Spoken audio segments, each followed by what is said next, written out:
Muted. We're live. What is good, Chi-Town? We are Windy City Fantasy. I am your host, Steve. Across from me, Wise Sage and champion of championships here, Moose. Ooh, hello, everybody. Behind the scenes, but visible and able to drop audibly is Elliot. How you doing? How we doing tonight, boys? We're good. It's Thursday. Right? Beginning of football week. Time for some football. You know it. Right? You know it. Before we get into some football talk and previewing the Thursday game, let's jump right into some injury news, Moose. Yeah, let's do it. All right. First on the docket, we got Packers' Allen Lazard, who is currently on IR with a core muscle injury. He begins rehab work this week. Yep. Which is awesome because so then 3-week timetable, maybe looking at 3 to 4 weeks. I mean, I don't think he's played last week or a few weeks, so I don't know if this is beginning of rehab or maybe just finishing it up. Okay. But MVS. If you have him, you have him. You're gonna feel happy. Yeah, fire him up because Packers tight end Tanyan is also dealing with an injury of with his ankle. He was limited in practice this week. He's doing a little light rehab. Yeah, I don't remember. I don't remember him actually playing last week, so I don't know if this is something that just sprung up or if he was dealing with it and just suited up in practice. Right. So that's something to monitor. But once again, I mean, you're most likely starting Adams. You're most likely starting MVS and moving forward with that. Yeah. Move along for running backs. Joe Mixon from the Bengals did not practice today with a foot injury. Yeah. Apparently news out of Bengal camp is that the head coach, I always forget his name, but the young guy, he said that there's no timetable for his return. So Laser? I forget. Yeah. I think Laser's offensive coordinator. Yeah. All right, anyways. Yeah, we'll sit here all day. But he's not important. We talk fantasy about players, not by coaches. He said that there's no timetable, but that doesn't mean that it is severe or not. I think they're just taking a very precautious approach to this.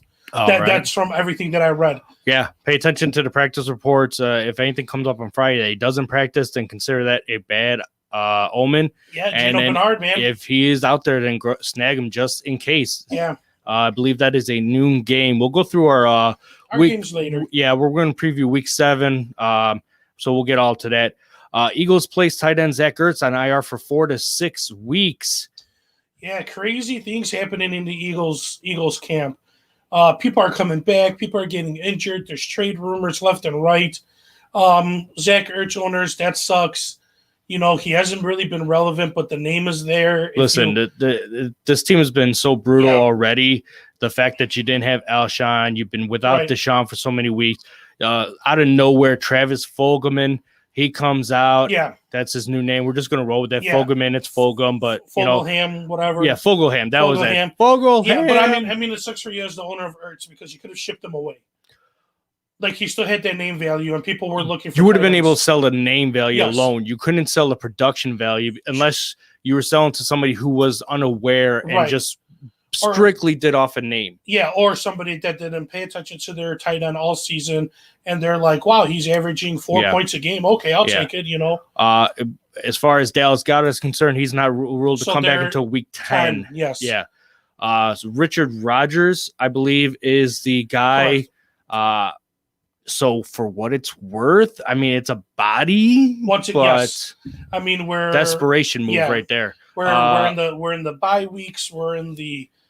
I'm assuming that you, Mike, thinks Zach Taylor is the head coach for the Bengals. Oh, thank you. But yeah, definitely. So I mean, if you're in desperation mode, you need a guy like that, Rodgers. I mean, but listen, there's got to be somebody out there more pertinent. Although they are playing the Giants this week, so who knows? It's NFC East division. It's a Thursday night game tonight. Hot garbage. Baker Mayfield, chest injury. Landry still dealing with hips and ribs. Hunt comes up on an injury report with ribs, and Njoku is dealing with shoulder. All limited practice today. That's a lot of Browns players on the practice report. Yeah, so I mean, Mayfield, we knew last couple of weeks he's been saying that he's going to play no matter what. He's been playing through the injuries. The one that concerns me the most is Landry. Apparently, there was a report that came out that he did an interview after practice, and he was saying that he was in real amount of pain. Like, it was worse than it was last week. So I don't know if this might be the week where he decides to take the breather to kind of rest up. Just monitor that. we'll see what happens on the Saturday report. Oh God, Friday. let's hope not. I have Landry on my team. Kinda Bless need your him. soul. Right? They're playing the Bengals. Who other than take advantage of than the Bengals? Yeah. Once again, same thing with the Hunt. I mean, if this rib injury is really serious, The hunt for The the Hunt. the hunt. Man. if he's really that injured, I mean, the Ernest, Fire up the Ernest. fire up the Ernest. It's like that Halloween special with Ernest goes to camp. Ernest saves Halloween. The Ernest saves the Browns. The Ernest. Chargers running back Justin Jackson popped up with a new knee injury. Once again, this was late in the reports. We don't know nothing about it. Yeah, nothing further. But if you're the owner of Josh Kelly or if he's out there in Yep. free agency, go and pick him up just Yep. in case. Titans tight end. That was a tongue twister. Yeah. Jonnu Smith, who got knocked out of the game out early last week. He gets in limited practice Wednesday. Status is unclear for Sunday, but I mean the signs are pointing towards up because he practiced at least a little. Yeah, so it's still unclear where his status is for Sunday, but they said that he had a full practice on Thursday. And once again, we don't know what that means. Were they just doing walkthroughs, which he's just standing? We don't know what their full practice on a Thursday is. We know the majority of the more hitting, the more route running practices are Wednesday. So if he practiced half on Wednesday and full on Thursday, hopefully that's the arrow pointing up, but monitor that. All right, and another Titans player, AJ Brown, added to the injury report today with a knee injury. This could be the bone bruise. Remember, he dealt with a bone bruise for the first 4 weeks of the season. It was his knee. So I think he's one start of the season, right? He started last week? Two starts. Last week and the week before, he scored in both times. So, I mean, let's hope it doesn't hold him out. Yeah. They got a really tough game this week against the Steelers. They're really going to need everybody. Yeah, and I mean, if people that have been following and listening and that watched NFL and played fantasy for a long time, a lot of people know that Wednesdays they give a lot of people buys. Yeah, you know, mostly older veterans, the star players. They give them like a rest day. So, but Corey Davis is off the COVID IR list, so that's something that's noteworthy. Yeah, because if AJ Brown does get ruled out, Corey Davis did shine in those moments where there was no AJ Brown. Yeah, and I mean Tannehill's playing really well, and their run game was going really well. So right now, take a piece of the pie for whatever wide receivers available there. I mean, dude, Humphreys is making a relevance. Derrick Henry's the pimp, and the NFL is their hose, and he's slapping them around. Okay. Like literally, like that game last week was a straight. Where's my money? Okay. B, right. I just think they played angry. Like, we'll get into that. Yeah. We'll get into that matchup later on in the show. It'll be the game of the unbeatens. So we'll talk more about that. Yeah. Cardinals wide receiver DeAndre Hopkins ankle misses practice Wednesday. So it's now 2 weeks in a row where an ankle issue has been happening. I don't know if they're just saying it just to say it or if he really does have an ankle. I think because they have to report. They have to report anything. If the player's not on in the field in practice, then they have to, by per the NFL rules, they have to report it as to the reason why. And they just can't fake, right, saying he's just resting or whatever. They're going to want to know why. But anyways, I think he'll be fine this week. He'll play. Bills tight end Dawson Knox, calf injury. Wide receiver John Brown dealing with a knee injury again, missed practice for a second straight day. Listen, John Brown played this past Monday, early game against KC. I don't see him missing this game. It's against the Jets. So even if he wasn't up to 100%, they could sit him with confidence and not have to worry that they need him out there. I mean, you got Diggs, you still got Beasley, you still got Singletary. Yeah, Moss should be healthy enough to play this week. So they got no worries. It's the Jets. Come on. Yeah. All right, and that was the injuries for this week. Now, breaking into news, and we got a lot of news to cover, Moose.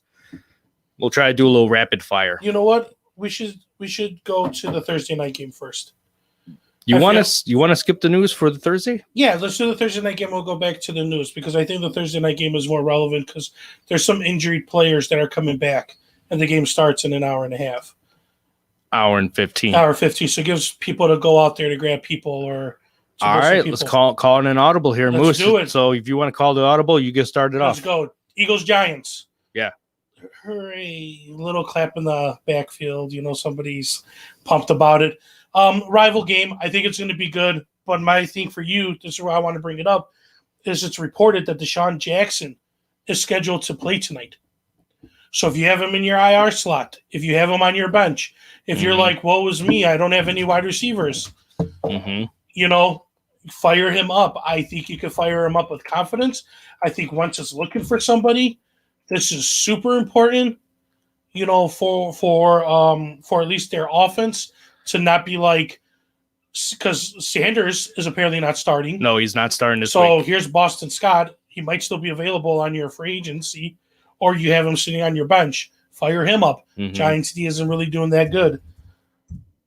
I will warn on the caution of error about starting Deshaun Jackson. And I know I was proven wrong last week when we said I would not play Julio Jones, and boy, did he make me eat crow on that one. Well, but in our defense, we did say play him if you have to. Play him if you feel confident. We took the side of caution. So once again, I think you're saying if you need to, if you have the confidence, and saying that it's like horseshoes and hand grenades. It's like it is what it is. But like same thing, right? I don't feel like you can really trust Deshaun Jackson, where this could be a one and done play, where it could be that breakout play where he has 74 touchdown that ends his night because he retweaks his hamstring. So I know there's owners out here. I'm going to ask you, Steve. Deshaun Jackson does start. Do you start Wentz with confidence? I think regardless, even without Deshaun, the way he played against Baltimore last week, even despite the turnovers, like he still turned out a really decent day. Okay. What I can say is you can confidently start Travis Fulgham. Okay. If you want to take a shot in the dark on Richard or Ricardo Rodgers, Richard Rodgers, Charles Rodgers. I don't even. Yeah. Anyways, plug in tight end 1 for the Eagles. Sure. Yeah, take that shot. No Miles Sanders, fire up Boston Scott, because that's what you do in fantasy. You have to pivot in these type of moments right here. There's nothing wrong with Boston Scott. We talked about Richard Rodgers. We talked about this weeks ago when I said that from week 14 on of last year, Boston Scott was the 7th best running back in fantasy scoring. Where he was getting a lot of receiving yards, a lot of receptions, and he was doing well on the ground when Miles Sanders was out. Same instance here now, no Miles Sanders. This is a very beatable Giants defense that you can run on, that you can pass on. I'm not saying that Wentz will be inefficient, but don't count out the Giants, because in 2 back-to-back weeks, they have scored defensively a touchdown where you would not even expect this defense to do anything but cough up points. Okay. They did a pick 6 against Dallas, and they had a fumble recover for a touchdown against Washington. So with the way Wentz has been playing, I can see him giving up an interception or fumbling the ball, and it possibly could go for the defensive score. But that doesn't mean that you don't play a guy like Boston Scott or Wentz, because he could still steamroll over this defense. Yeah. This what makes this game both ugly and interesting. Yeah, because now I want to flip it. I want to go to New York, and I want to say last week Devontae Freeman had a breakout game. The week prior, he had a breakout game. Last week, he only had 18 carries for 61 yards, which was kind of like... But that's still... that's still, close to 10 points? Yeah, it was close to 10 points. So here you are in flex-worthy consideration. So do you play him against the Eagles' defense? And what's funny is because we thought they were the type of defense you could play against, but their veteran presence is still there. The run defense is still good. But I think, yes, you play Devonta Freeman. You play all your Giants players against this team.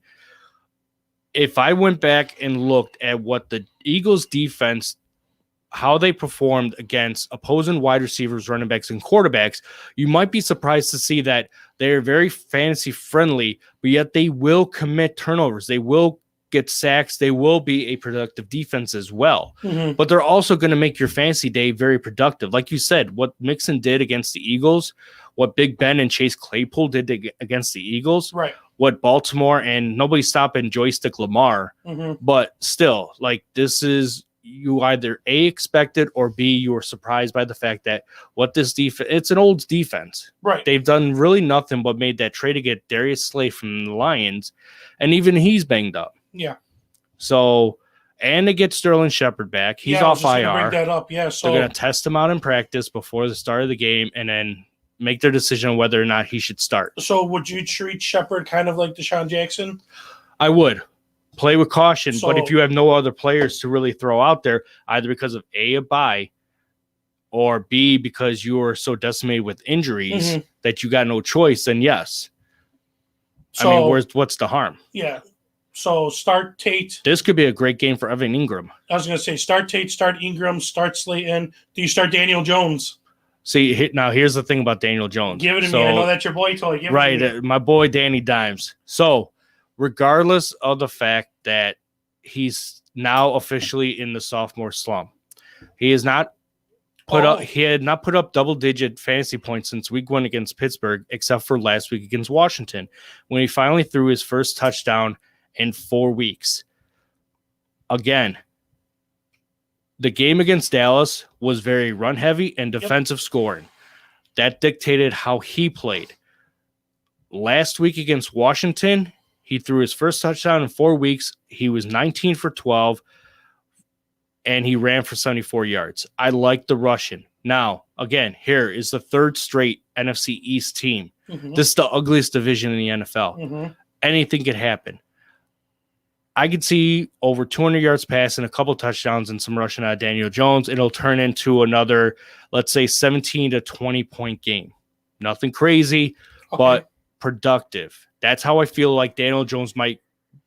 I feel like Giants right now have better offensive weapons than the Eagles do. Okay. But yet I could see the Eagles winning this game by 3, like how Dallas won against them by 3 points. All right, breaking news. Sorry to cut you off, Steve. Sterling Shepard up for week 7. So I guess he's starting in the game. How much is he going to play? I don't know. But once again, err on the side of caution. Right. So now you have 3 healthy Giant wide receivers, even though Slayton was a little banged up, that Daniel Jones can throw to. All right, and the last question about this Thursday night game before we move on to the news. If you guys have been listening to the show the last few weeks or since the season began, we've been picking games, and Thursday night games are one of the games that we choose. And tonight, Yes. Giants-Eagles.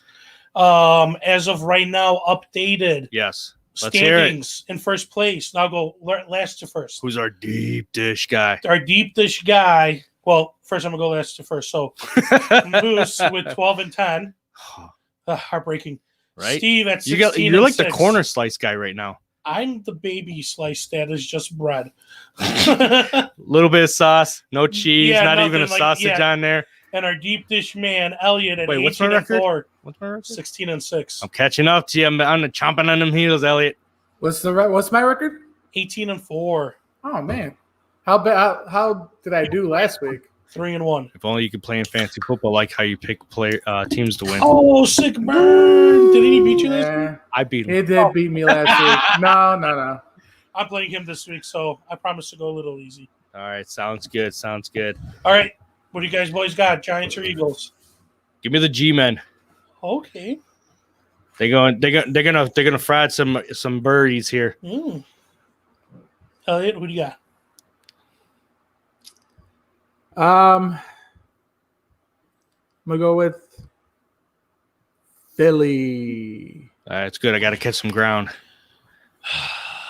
I'm also going with Philly. Screw you. I kind of it's a home game. I mean, I think they want to prove something, and I've watched these games before. These are games, they're ugly, and it's like a bad snap. It's like instead of taking the kneel down, the Giants decided to run the ball, then they cause a fumble. Listen, Like some crazy things happen. Some special teams can go. I think for every week that's been going by for the Giants, Jason Garrett is only getting a little bit better, more familiarized with how this team, the player personnel are, and how they're adjusting to his scheme, and they're only getting better. Like, regardless, like Dallas had Dak. They faced Dak the entire game.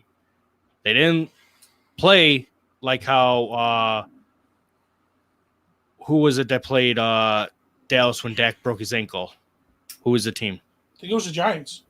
Was it Giants? Yeah. It was 2 weeks ago. Oh, snap, it was. Yeah. I was going to say. Never Yeah, mind. yeah, yeah, Disregard yeah, my yeah, rant, my filibuster. I don't know. Literally to snap. Literally 2 weeks ago. Anyway, Funny sorry. money. Now that we got our pick in, we've gone through the Thursday night game, blah, blah, blah. Yeah. Let's get into some heartbreaking news. Yeah. Dum, dum, dum. Dum, dum, dum. Biggest news, I got to say, this is so far the biggest news, No, I definitely. is the Baltimore Ravens and the Vikings had made a deal to Oh, do you send. think that's the biggest news? I think that's pretty big for the Ravens defense to get Yeah. Yannick Ngakoue. No. It's big news. I think there's a bigger news, but I'll get to that one later. But I mean, okay, let's talk about it. The Vikings I trade feel away sorry for defense. this guy, to be honest. He goes from the Jaguars to the Vikings to the Ravens. Yeah. I think he's good. But see, he wanted to go to the Ravens.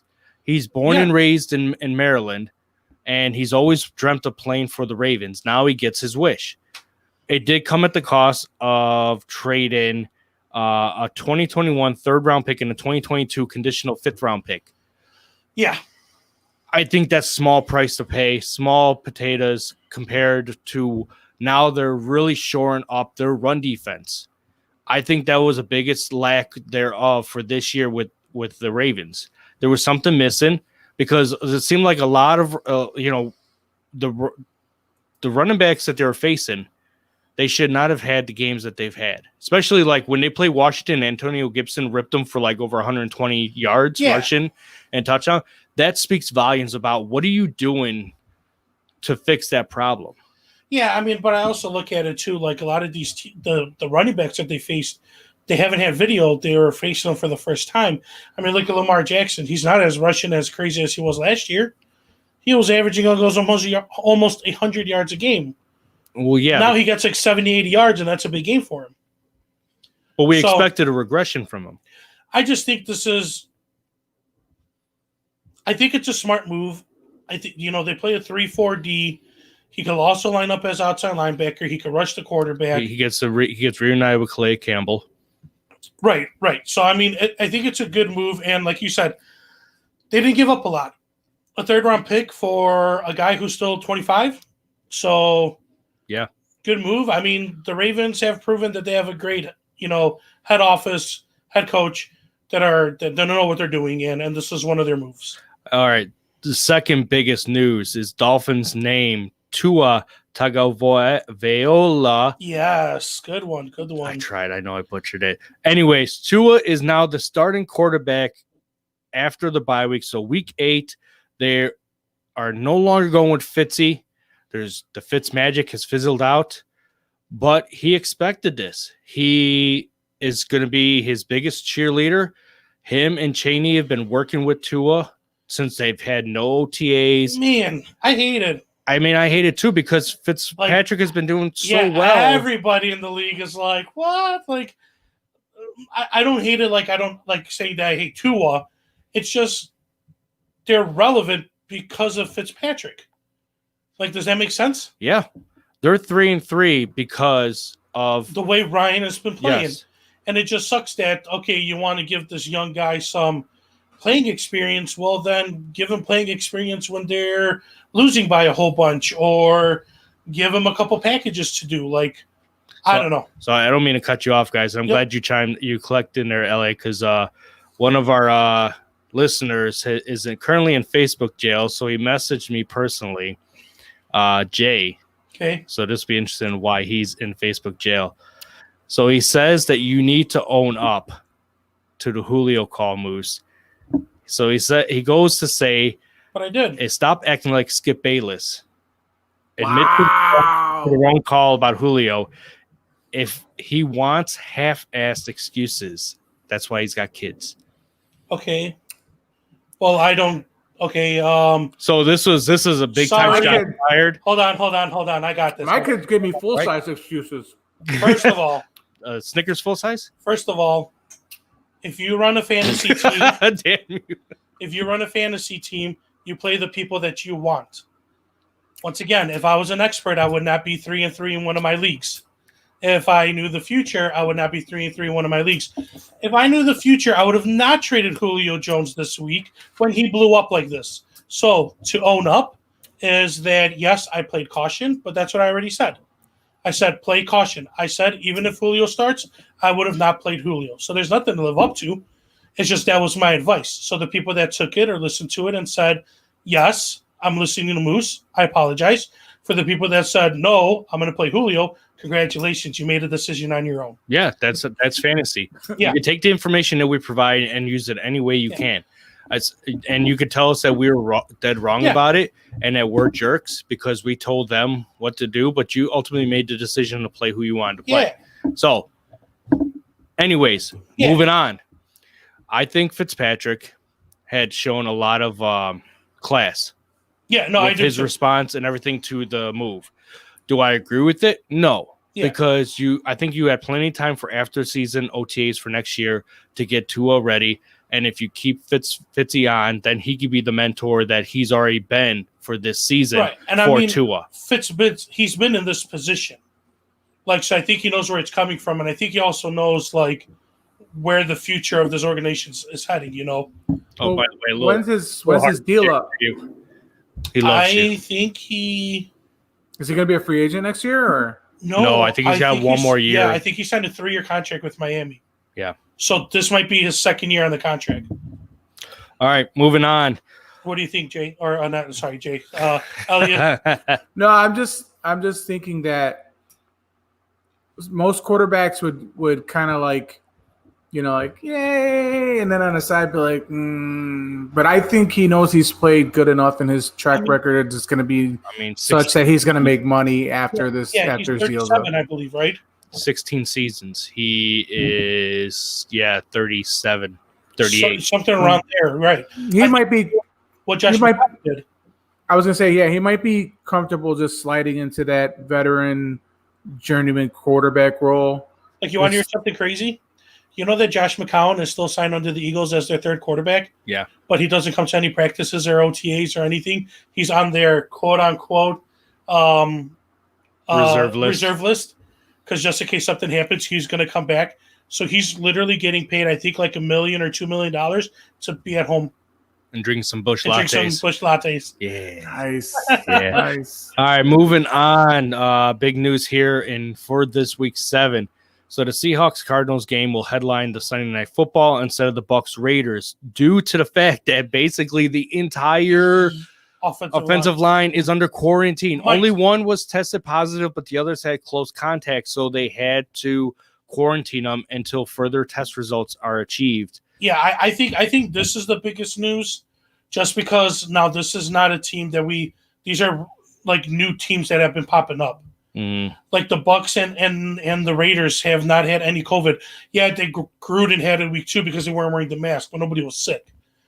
So now this is another part of the country, another part of the league. No, this is huge because we'll talk about Bucs Raiders when we preview the game, but that's huge news. Listen. The trade between the Vikings and the Ravens, Tua becoming started, that was a shocker. This is big news because this completely affects an entire offensive line. Yeah. So then what you're doing is you're going to a week where you only have nothing but backups against basically the first to second ranked rush defense in the NFL. Well, defense period. They kind of been stepping up on the passing because of the rush. But what I'm looking at is made Rodgers look bad. Yeah. But what I'm more worried about is, so Tennessee has been dealing with it 2 weeks.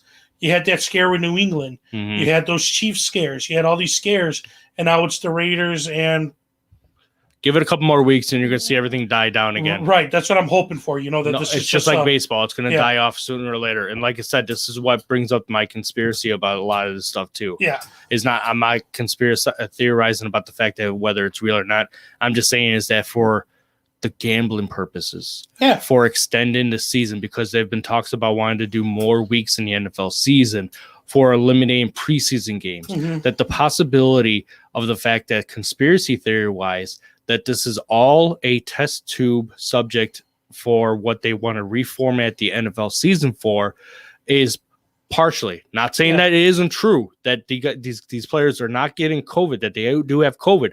I believe that 100% that they are.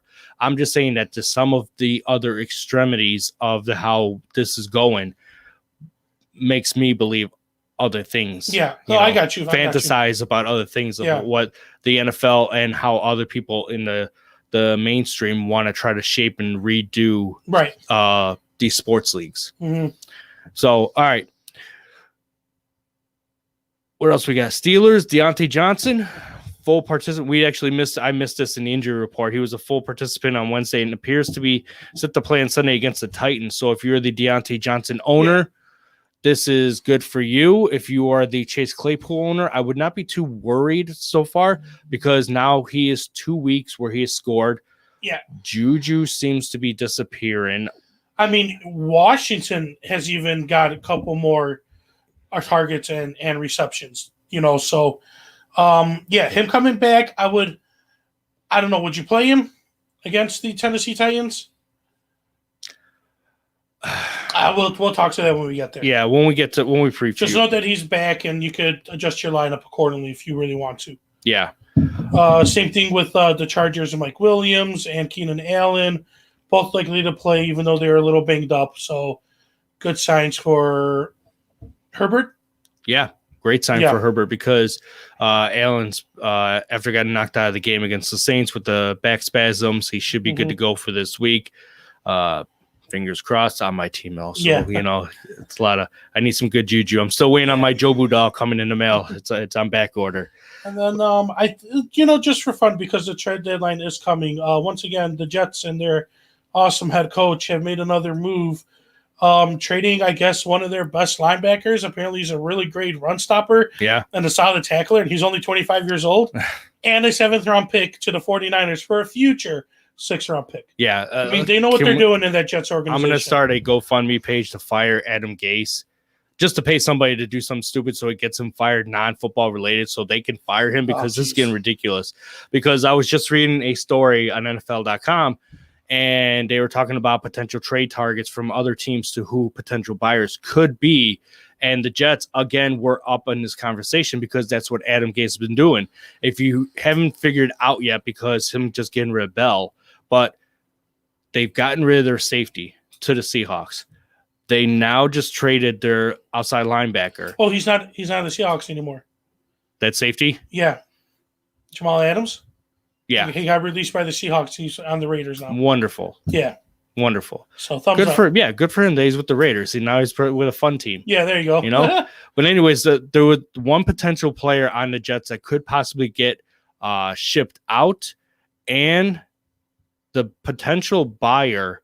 Let me scroll back here because I was just reading Jamison Crowder, I think you mentioned. Yeah, Jameson, who I now call Jamison Chowda. He's the only one viable on this team. Wait a minute, come here.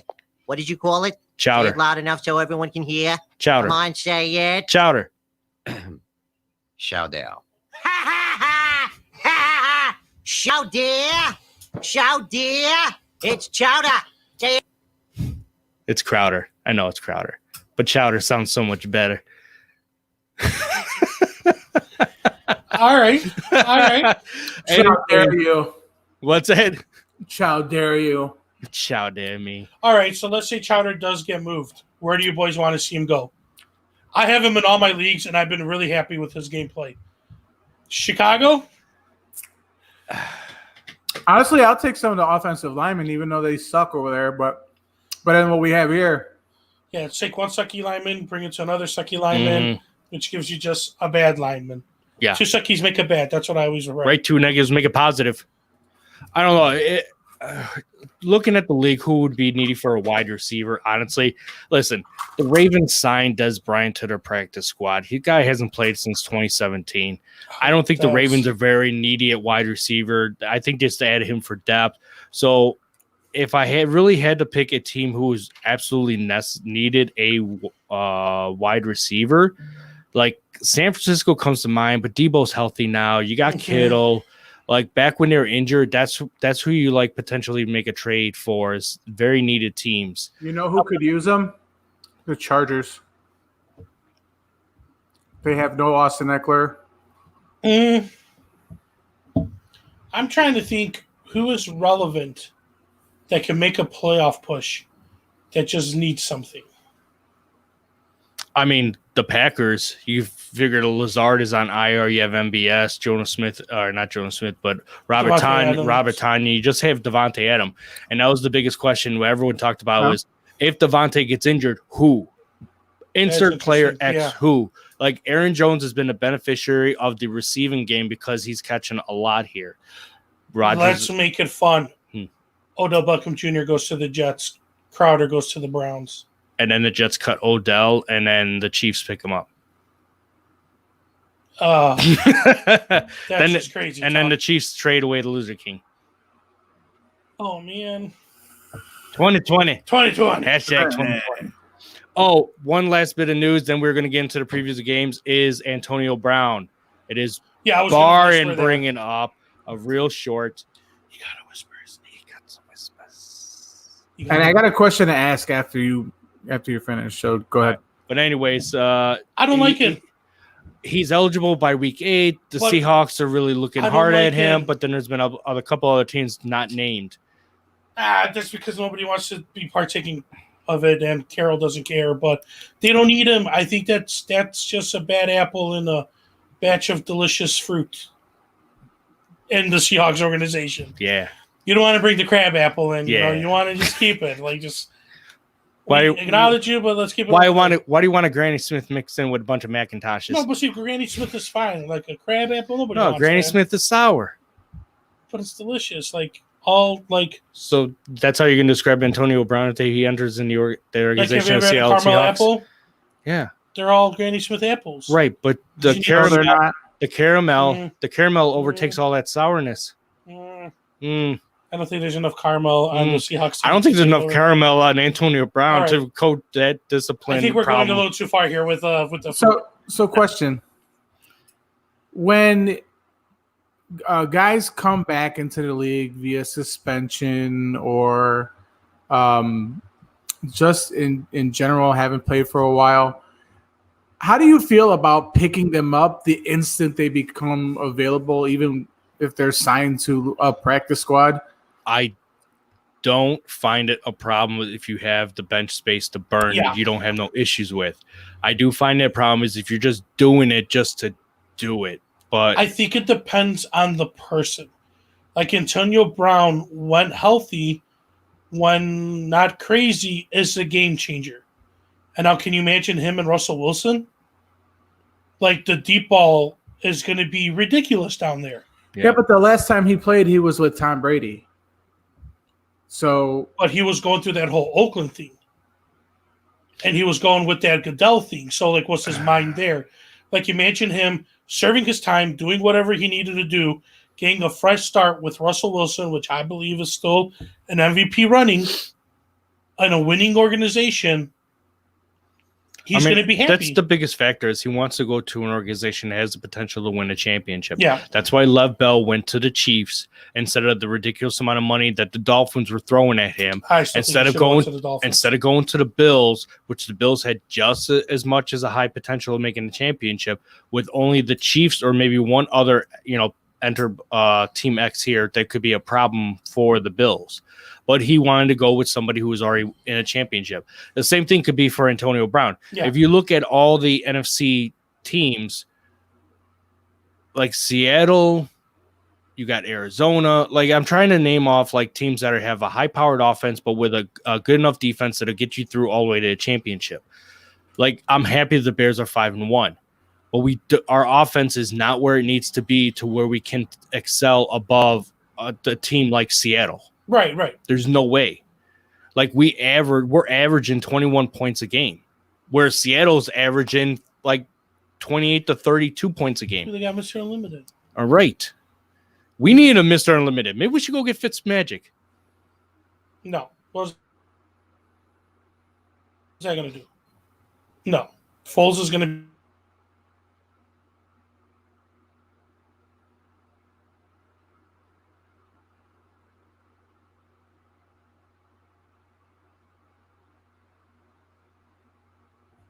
Offense might be super greedy and going to be like, oh, give me all this and that. Right. Anyways, without further ado and a lot of time later, let's get into the rest of week 7. Let's do it. So, first of the afternoon games, we're just going to start with the heavy hitters. Pittsburgh, Tennessee, 2 5-0 teams. That only leaves Seattle, so we have 3 undefeated teams and 2 which are playing each other. Only one comes out a winner. This is huge game potential here. Sure is. So, the heavy hitters, your Tannehill, your Henry, A.J. Brown. We already discussed A.J. Brown coming up on the injury report. Yep. Then you got Big Ben, Juju, Chase, Deontay Johnson is poised to start this week. Connor. So, who is the one who benefits the most out of this game? Who you really like to if you had to pick a starter who will excel out in this game, who's it going to be? On the Steelers side, I think Juju makes a splash. I think because he's been so quiet, I think teams are not going to – I'm going to use the term forget about him when you really can't forget about him because, I mean, he's either A, getting shut down, or these other guys are just outproducing him. So if he's getting shut down, he's doing his job as a number 1 wide receiver, and he's letting everybody else benefit. But I think his time is coming. And this might be one of those games where it's either going to be a shootout or it's going to be like a grinding every drive, every play needs to be like get yards, get a first down, keep moving the ball because both teams are hungry. Yeah. So that's gonna be my guy. I'm gonna say Juju does it. Inside, I mean Tannehill again. Is he carrying the team again on his back and just saying, Henry, do what you got to do, and then I'm just going to take care of the rest? I think you could start. I don't know. I think you could start everybody here. Tannehill's proven to be a good quarterback. I think you could start Roethlisberger. You could start Connor. You could start Henry. I would probably stay away from Johnson. I want to see what happens. So Juju, Claypool, Washington if you need to. A.J. Brown, Humphreys, Daniels. You can start these guys. Juju, Ebron. I mean, so going to this game, if you're the Pittsburgh Steelers defense and Keith Butler, how are you scheming against Henry? And then as the fantasy owner of Henry, are you even slightly worried about starting him against the Steelers defense? I mean, you got to worry about every defense, but I mean, it's any Sunday. I mean, the Arizona Cardinals manhandled the Cowboys last week.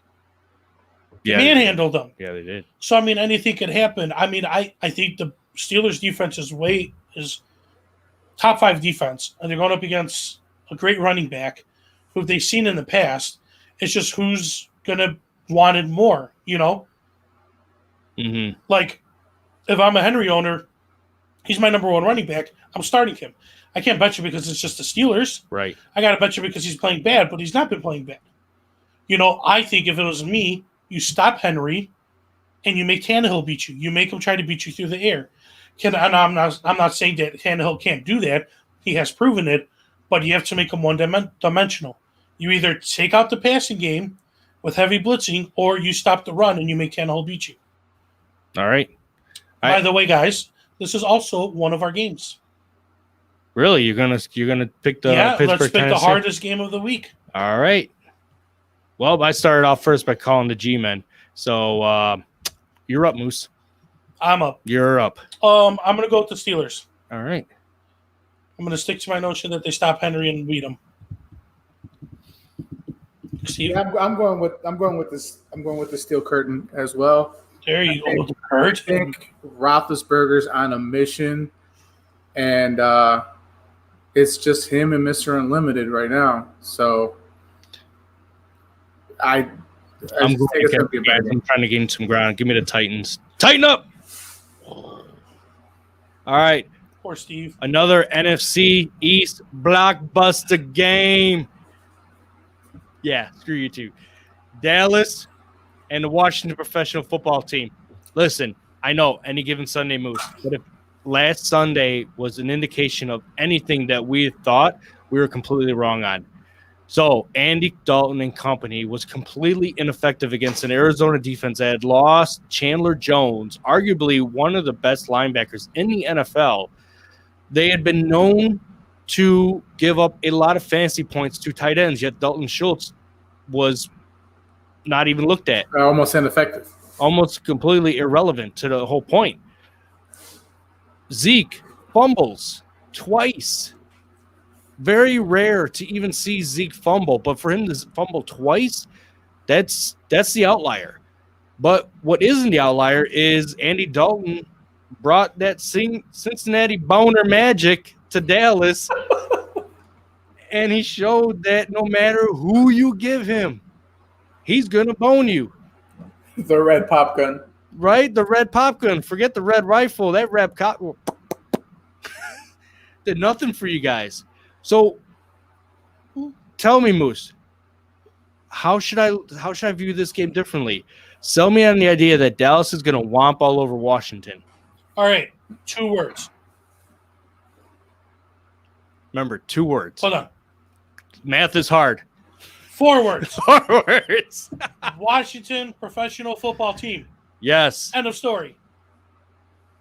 That's all you got to say. It was his first full game this season. He didn't do too bad either. Like, you're ripping on him, but he had 266 yards with 1 touchdown and 2 interceptions. This was junk time, though, man. It doesn't matter. I understand, but if Two interceptions. You're playing fantasy football. Yes. So if Dallas goes down, then he's going to get all the junk time. What's your standard for interceptions? -3, correct? Yes. So that's 6 points you lose Yeah. from him off the bat. It's 6 points you're going to lose because of the 2 interceptions. But I mean, it's I can't, like, it's so tough. Listen, you get a late time garbage junk. You get a late garbage time junk touchdown to Cooper. Sure. But that's it. I mean, it's all momentum. If you're trying to establish the run and Elliott keeps fumbling the ball and you can't establish the run, now that defense is super pumped up. Like, That's like, there's so much variables that go into it. I still think it's Washington. Like, why can't we start these guys? You're going to start Cooper with confidence. Right. No, you're going to still start your Dallas players with confidence against Washington because it is Washington. However, won't Washington have that same kind of confidence and momentum watching what the Cardinals did to Dallas? If you own Scary Terry, or if you own Antonio Gibson, or if you're the owner, or if you're taking a really deep flyer, let's say you're in a 16-team 2QB or 12-team 2QB league, and you got Kyle Allen, why wouldn't you start these guys against Dallas? Dallas's defense doesn't do anything. Sure. I mean, do we have a different tune if Zeke doesn't have 2 fumbles? I definitely think so. I think the confidence is there in the team. I feel the confidence in Andy Dalton is there. My belief, though, is the fact is that the defense isn't being respectful to the fact of how they were when Dak was behind center. Well, come on. Yes, I mean.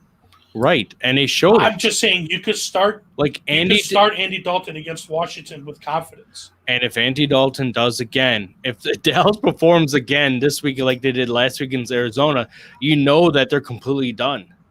They can't. Yep. Okay, sure. But I mean, people drafted Tom Brady, and Tom Brady just started becoming relevant. The people that have Matt Ryan, he had great week 1 and then fell off every other weeks. I think McCarthy is losing control a little bit, Mike. Oh yeah, no, I was going to bring that up. That was going to be my next point. Is it's McCarthy? I don't think it's Andy Dalton because now apparently the locker room was split. Half the team wants him gone. The other half team says it's okay. Well, that's on Jerry Jones. So right. I mean, but once again, it's Jerry Circus, and he's going to do whatever the hell he wants because he's getting publicity. I think Andy Dalton is okay. I think if you have Andy Dalton on your roster, you probably have him because you had Dak and he's injured. Do you start him with 100% confidence this week if he's on your team? Yes. If you start him, just know you'll be starting out your game -6. Yeah. I mean, listen, if But how many times did we say that? How many times did we blow off Fitzpatrick and he came out 300 yards and 3 touchdowns? Remember Derek Carr when we said do not start any Ravens or Raiders against the Saints, and he went on to put 300 yards and 3 touchdowns? And then we're like, I mean, Julio Jones last week. I said don't start Matt Ryan. listen, we said start all your Vikings confidently, and up until the fourth quarter, And Kirk Cousins we were did completely wrong. garbage. We were completely wrong on Kirk Cousins. And he got garbage time, and that's why Jefferson had 172 yards. You can say that about anybody in the league. I'm just saying with the amount of talent that's on the team, I don't think you should look at it and be like, oh, my God, there's Andy Dalton. No, you should be like. But you should really think about it because this could be the difference maker between your season being shot or you taking that, All right. getting your season back on So track. at this point in the season, you have Andy Dalton because of what reason on your team? Back The only, Let's say I was the first Right. one in the waiver wire, and because Because Dak went down, Dak went down. I took him from the Dak owner, and I want him as a So backup. do you think on your team you have better quarterbacks than Andy Dalton? Maybe. Right, that's what I'm trying to get at. If you have Drew Brees, are you going to start Andy Dalton? No. Right. If you have Ben Roethlisberger, are you going to start him against Tennessee? No. Would you start Tannehill over Andy Dalton because they're playing the Steelers? Or would you start Tannehill confident and not Dalton? I would.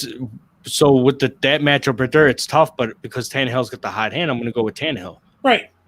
Right. So It's just because it's an easy matchup doesn't Yeah. mean it's going to work out the way we think it is. When I say start him with confidence, that means you picked up Dalton for a reason. Sure, you could have picked him up and stashed him.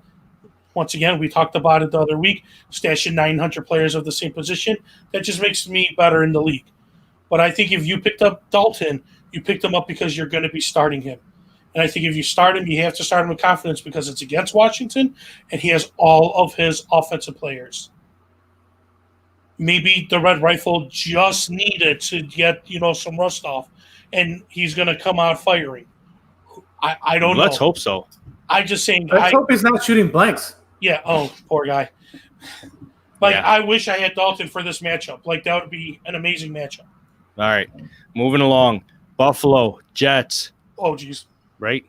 Let's put this way. Anytime that you're playing against the Jets, play that defense.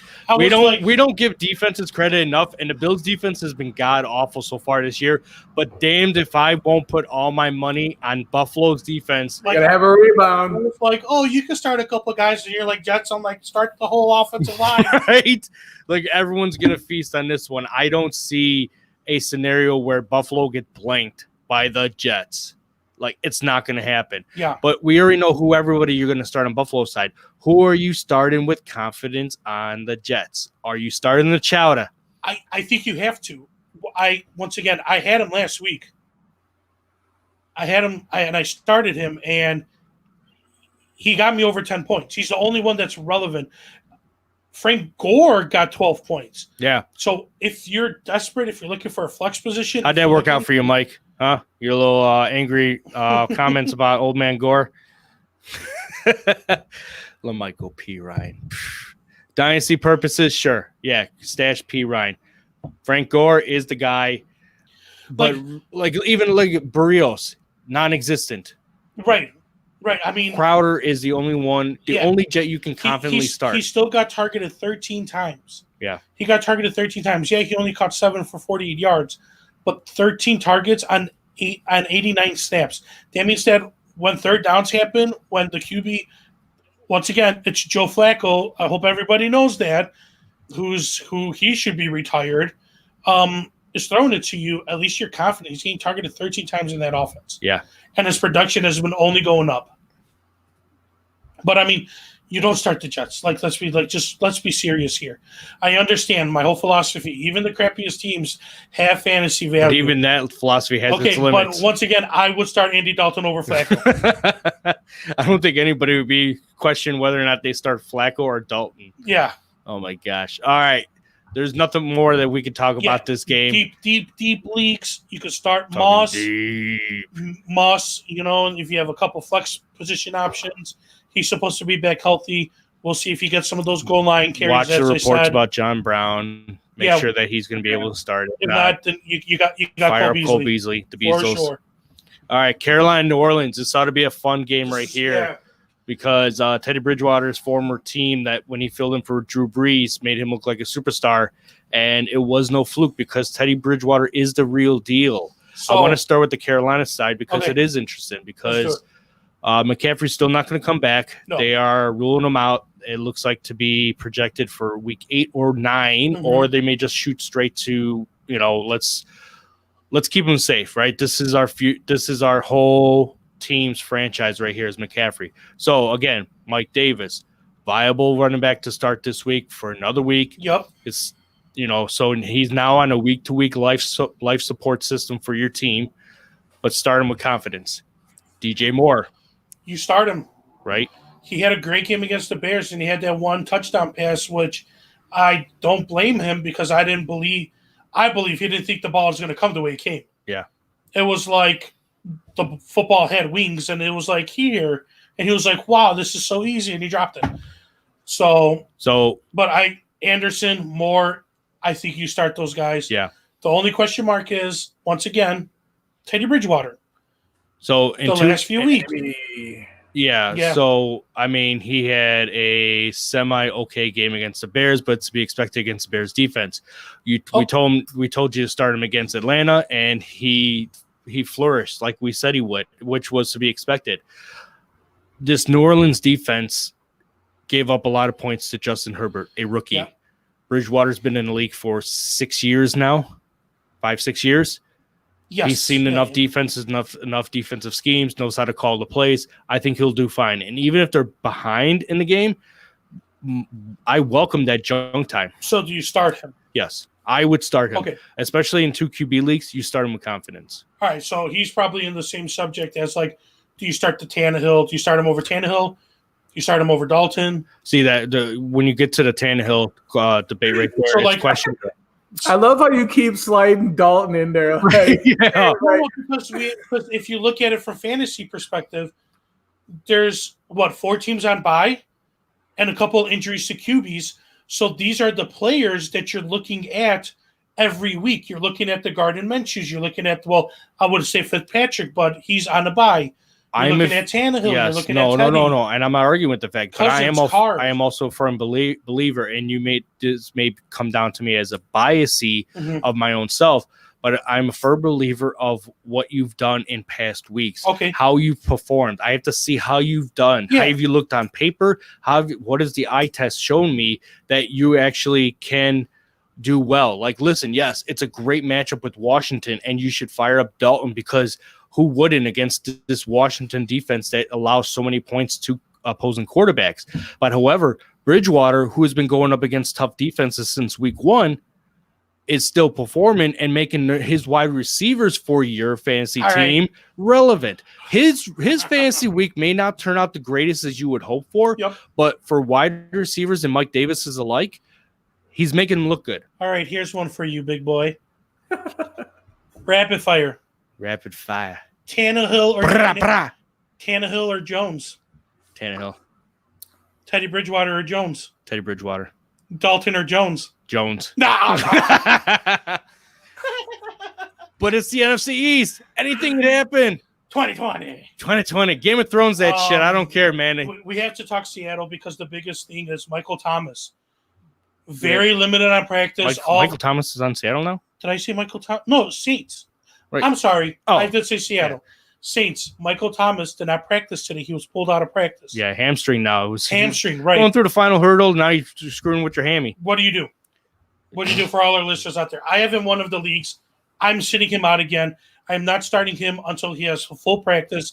And the Saints say he's 100% and he's playing. I hate this ticky-tacky crap where he might play, he might not play. He's suited up, but he's not playing. I think he punched another player, and they're You just think saying so? it's a hamstring. Or do you still think that's part of the? I don't know. He I didn't don't know. apologize. He didn't buy that player chocolates. Right? That's probably how he hurt his hamstring. He put all his body weight into it. It's tough, Mm. Mike, especially for your question. It's really tough to whether or not he's going to be out. My guess is that if he does not practice on the Friday report, then consider his options of not starting that week almost 100%. Okay.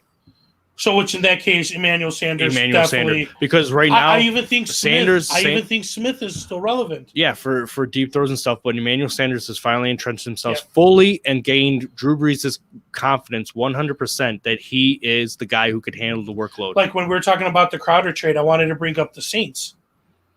And I was thinking, I was like, that would be kind of cool. But if he comes back, do you think if Chowder, let me say Chowder, would that affect people? But yeah, I think you could start Brees here. Yeah, no, it's gonna be like Cook is still Cook.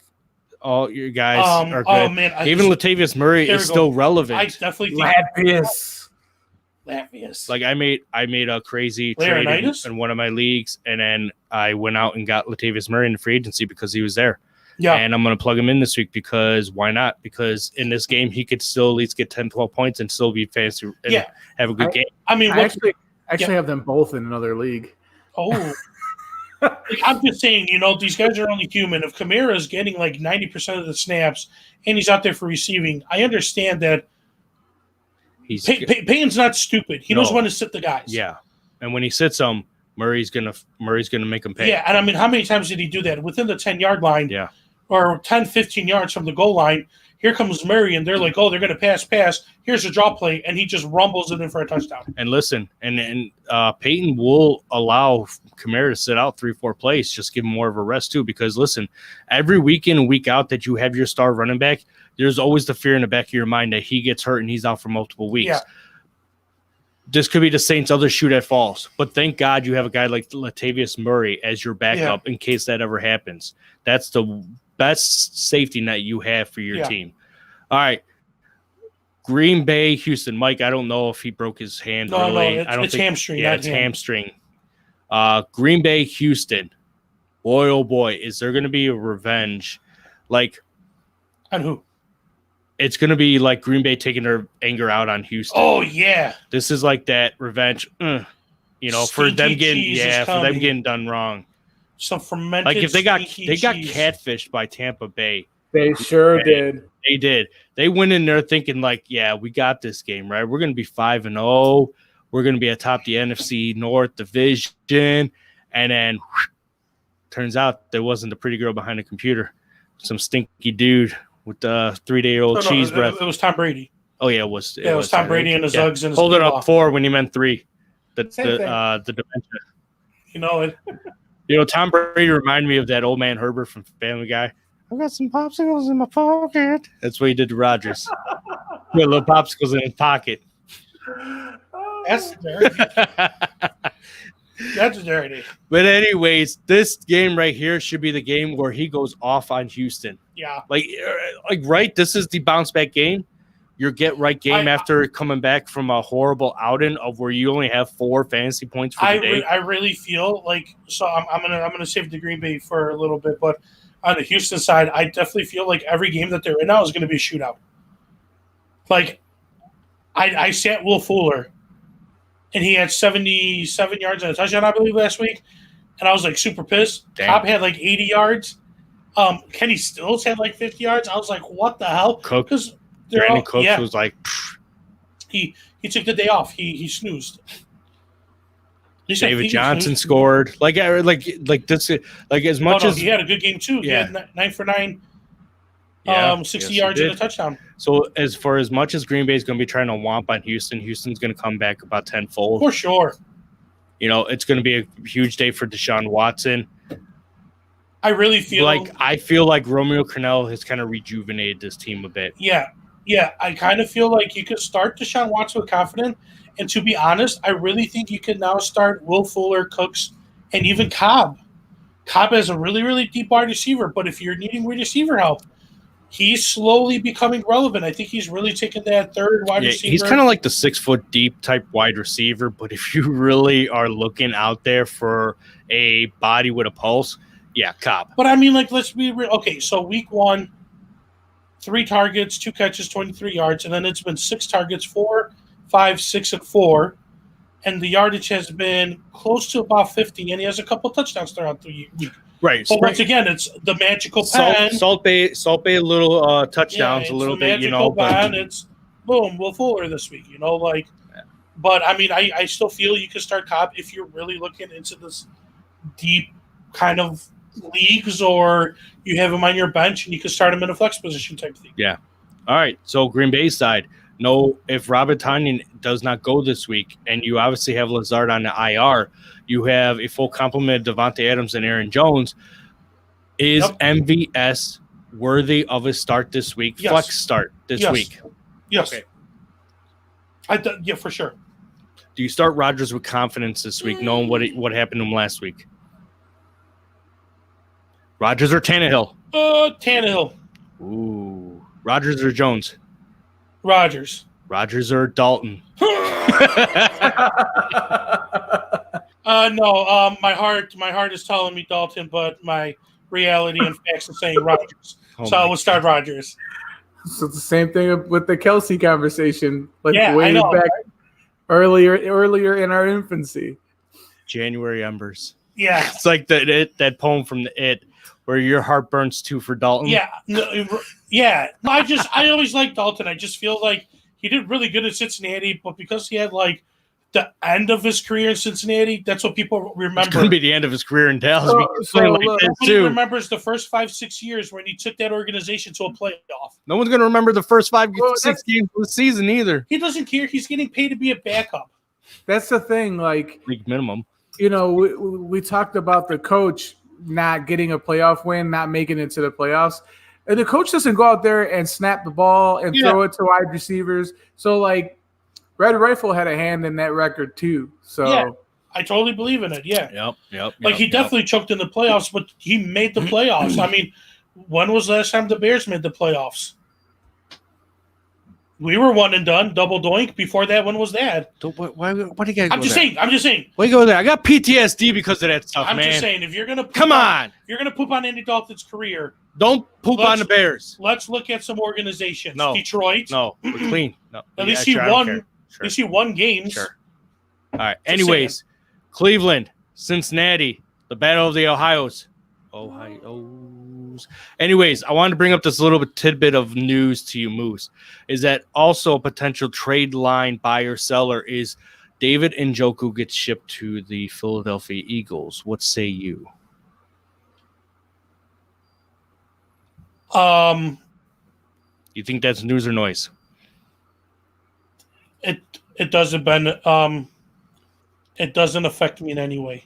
Well, I didn't just be affected you, but like if you're the fantasy owner of Njoku, or if he's out there in free agency, and the possibility of going to an organization like the Eagles that favors heavily on the tight end. I'm just saying, I kind of feel like if you're going to do a trade, you go and try to get Odell Beckham, or you try to get Chowder over there, in the Eagles organization. Mm-hmm. You cut your ties with Jeffrey. You let old man Jackson go. All right, and you freshly. I think it's news slightly because I think before Ertz got hurt, they were looking to get rid of him. Right. So, it's viable. Yeah, and you were bringing that up to me too before the start of the show that the Eagles were actively trying to ship Ertz away prior to his injury. But I'm just saying, would you rather have Ertz or Njoku? Age-wise, you want Njoku. Right, but talent-wise, you want Ertz. Right. Hey, Bears could benefit from another tight end. Oh, yes. Let's make it a Baker's dozen. Another old tight end? Definitely. Yes. Anyways, let's do it. But let's talk about this Cincinnati Browns game. On the Cincinnati side, I think T. Higgins is starting to climb rapidly. Yes. Especially in targets and receiving. Yes. He's definitely developed a reputation with Burrows. They kind of like each other. It's slowly being like T. Higgins is Burrow's guy, and Tyler Boyd's is his safety net. Mm-hmm. They need a third down. Here you go, boys. They're going to go deep. He's going to look at Higgins first. Well, if we're in desperation mode and we need a body to throw a ball to, there's AJ Green. Yeah. If you need a body to throw to. To be honest, I would try to ship AJ Green to a team that needs a wide receiver. Name value, try to get a pick in your fantasy league. Try to maybe get a running back that's very low with an upside. Mm-hmm. Maybe a rookie for next year. But I think AJ Green's time is is just that it's up. No, it's. I mean, everyone thought that he'd be completely healthy for this It's up year. in Cincinnati. Yeah, that's what I meant. Yeah. I think a change of scenery would help him greatly. So, So they didn't release him, and they only re-signed him on a franchise tag. so I will tell you this: since week 1, here's T. Higgins' snap percentage and his target and receptions: 65, 81, 57, 81, 81. That's his snap percentage. Targets to receptions. All right. 6'3", 9'5", 7'4", 8'4", 8'6". So if I were to do the math, he's averaging about 8 targets per game, which equivalent to that, if you even catch half of that and make something of it more than that, then you have a viable wide receiver there. You have your wide receiver 3. You have your flex, your dedicated flex spot. Yeah. And then you have potentially a borderline wide receiver 2 if on certain juicy matchup games like the Browns game or when they play Washington in week 11 or when they play the Giants in week 12. Those are games where he could be potentially a wide receiver 2 or higher. Like, listen, last week he was 8 for 6 for 125. The only thing missing from that was a touchdown. He would have had himself a 30-point game. Mm-hmm. So, besides Tyler Boyd and Joe Mixon, T. Higgins is... Well, Mixon's possibly injured, so you want to be looking at Gino Bernard. Right. You want to make sure that you have that locked up. Yeah. So, but I just wanted to bring that up because... You start Joe Burrows. This is, you know This what? is your other boy toy. Yeah, this is my other boy toy, my other love here. And you get around the league. Right. Get around the block. I'd see a thumbs up from Elliot. I would say yeah.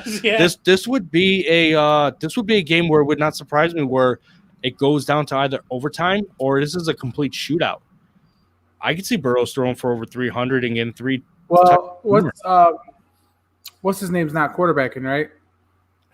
It's up in the air for Baker Mayfield. He is saying that he is. Right. He's still He's gunning been it saying out. this for the last 2 weeks. So I don't believe it. Right before they pulled him and put Keenum in, Yes. like Baker was taking shot after shot up until the point where he was just holding his sides. Dalton or Baker. Don't do that to me.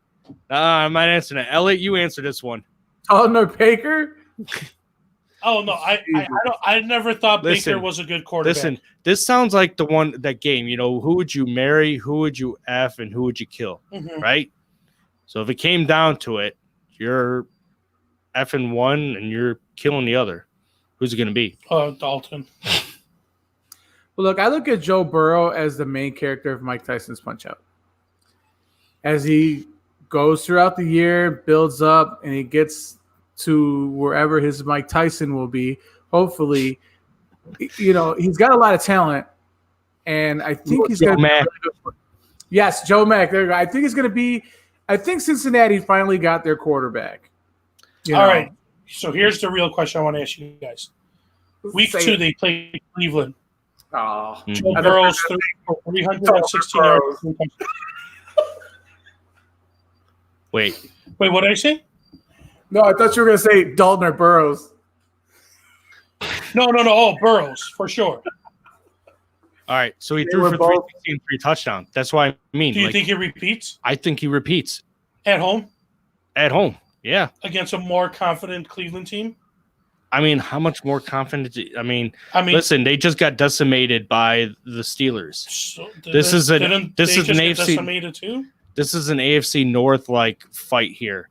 Didn't the Bengals just lose to Indianapolis and then Baltimore the week before? Yeah, but Dalton still threw Not over. Dalton. I mean, Burrow. Damn it, you got me saying Dalton. He's going to be in your Burrow, sleep. yeah, he is. He's going to be in everybody's Burrow sleep. threw for over 300 yards and a touchdown, and Not mine. no touchdowns, but he ran a touchdown in. Aaron I'm Rodgers. sorry. Listen, at home, he's got the fire in his eyes. Oh, so he has the eye of the Bengal. That's a good one. He's Yeah. here all week, folks. Twice All on week, Tuesday. All week, everybody. But yeah, I like Burrows this week. I think he repeats what he did against them in week 2. All right, with all the injuries that are happening in Cleveland, do you trust anybody in Cleveland? Do you trust playing Mayfield? Do you trust playing Hunt? Do you trust Landry? The Hunt. The Hunt. Listen, Hunt if the Hunt correct, is not healthy and ready to go, yeah, by a voiceover by Sean I Connery. tried to just do Sean Connery. That's okay. Sean Connery. That's so bad. Yeah. That's so bad. Anyways, listen, if the hunt is good to go against the Bengals, start them with confidence. You've got no issues here. You're going to have yourself a top 10 RB finish in fantasy this week against a poor Bengals defense. Would you say he will finish in the top 10 in running backs? If he's healthy, yes. Or do you think he'll be hunting for the top 5 finish? Yeah, I get it. I'm here Not as- all week. Not as good as your last one. Not as good as was your it the last Sean one. Connery voice? I know. I've been Yeah, I working know, on it. right? There could only be one. Well, let's say that Baker's is not good to go this week against Case Keenum. Do you think that all the players will still have a good fantasy week? No. The Austin Hooper, Odell, and Landry's of the team? I mean, Keenum's proved in some weeks that he can be a competent quarterback enough to make at least one person. Yes. I would say yes. I think Beckham would benefit with that. Okay. Because I think Mayfield understands the offense and tries to get everybody involved. And I think Keenum will be like, I'm going to feed the best wide receiver Yeah. until they realize that's what I'm doing, and I'm going to go to number 2. Yeah. That's how I feel it'll go. All right. We're spending way too much time on this game. Moving along. Detroit, Atlanta. Oh, because Listen. this is the game we want to talk Yeah. about. Okay. These games right here feels like as if you're cheating in Yahtzee just to get all 6 dice all the same. You're just dropping stuff and it just happens to fall that way. And you're like, oh, Yahtzee. Dalton This- over Keenum for sure. This is Detroit, Atlanta. So Yeah, no. Go right ahead. For sure. not good enough, Elliot. I'll try a little bit harder in the next one. No, I'm laughing at the Dalton or Keenum. Were you trying to make it funny? It didn't work out. I didn't. Yeah, thanks. Womp womp. Womp womp. If you'd like to send me Leave 75 the cents a corny day, jokes to the side Yeah. of the table. help a brother out. Help a 75 brother cents, 75 cents a day might get me a little bit funnier. Okay, I want to talk about Atlanta because I think Atlanta shysted a lot of people last week. I know they shysted me, and as in I didn't start Ryan, he blew up. I traded Julio Jones away, he blows up. I told people don't start nobody in Atlanta, they fucking blew up. Do you start Matt Ryan against Detroit? I say yes. With the healthy Julio, do you think that brings confidence in Matt Ryan's game? This is 2020. America, right? This is where Matt Ryan in Atlanta does not show up. And What? Detroit finds a way to win. really? Oh man. DeAndre Swift. No, I don't know. I would say yes. If Ryan is back, he's back, right? Because now he's got everyone healthy. It looked like Julio is not. His name didn't even pop up on the injury report Yeah. for the hamstring anymore. I'm sure he's just kind of nursing it, but he's fine. There doesn't seem to be any other issues. So yeah, why not fire him and fire him up against Detroit? Gurley, Yes, Julio, yes, Ridley, yes. Gage. Hell no. No, because even without Julio, Gage didn't even do anything. And apparently Matt Ryan can't do anything without Julio. Apparently, yeah. So you Hurst. need yes, I can see goal line or end zone targets for her. So pretty much you can start Atlanta with confidence this week against Detroit. Yes. I kind of feel that like that's why I'm asking you these questions about Atlanta because I kind of feel like they kind of got their confidence back last week, and now they're going up against a very beatable Lions team, which I kind of feel fantasy wise you could get that confidence back with the Atlanta team that Listen, you thought. you got the 1-5 Atlanta Falcons versus the 2-3 Detroit Lions. This is going to be juicy. It's going to be so juicy. It's like eating a crab apple. Dude, start Stafford. Yeah, I mean, yeah, Start okay. him. So we were wrong in the sense that about starting every Vikings player because like Thielen was saved with the touchdown. Otherwise, his fantasy day would be crap. Jefferson was the person who really shined only because of all the garbage time that Cousins was throwing near the end of the game after he threw 3 interceptions. He's lucky that coach didn't pull him to throw in whoever the hell the backup is for Minnesota. BB or whatever. Right. Bobby, BB, whatever. Yeah. So Bye. the narrative says, yes, start every Detroit player against Atlanta. Galladay, Swift, Stafford. AP. I mean, he did get a goal line touchdown last week. So, yeah. Yeah, Swift impressed me. I'm glad I started Swift. I'm glad I listened to my gut. Yeah. So, I don't know. This feels like a game that could bite me in the ass. Yeah, I So kind will- of feel very confident in starting Stafford.